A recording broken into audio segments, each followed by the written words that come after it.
Hi guys, welcome back and thanks for popping onto the channel once more. Got another question to answer from Trevor Gill. He asked, did I have any experience in the past about getting on with difficult, crew members, that sort of thing? And the answer is yes. You don't always have the opportunity of choosing your crew members. And sometimes it takes just time to learn how to communicate with different people. Fortunately, I've had a lot of crew members who have been wonderful. Communication's been really, really well, really good, and we got them like a house on fire. Sometimes you get people who can't communicate very well, or just don't want to talk to you at all.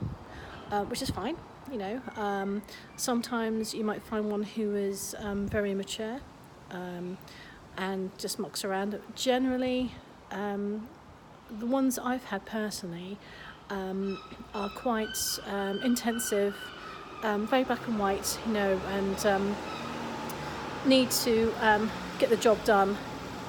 And it takes time to understand how their thinking is. That does not make them a bad crew member. That makes them a very what's the word I'm thinking of? It makes them very on the job and dedicated to everything. But what we have to remember is everyone's different.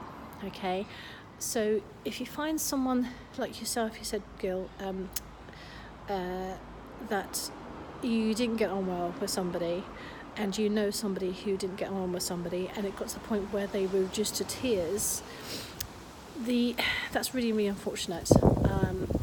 And what I would say is, before that happens, it's always good to talk to the crew member first, to try and sort of work out any communication problems.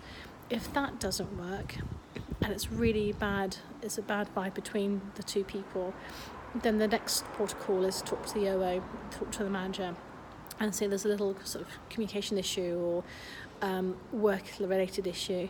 But generally, no, I've had a really good experience with paramedics and ECAs and generally people wherever I worked,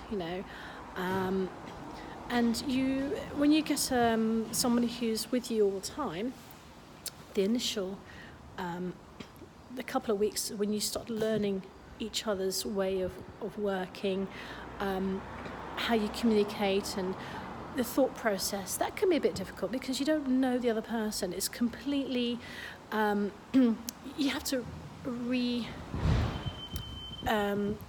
you have to sort of just go back to basics and just be like a normal human being and saying, okay, well, do you like doing this? How do you do that?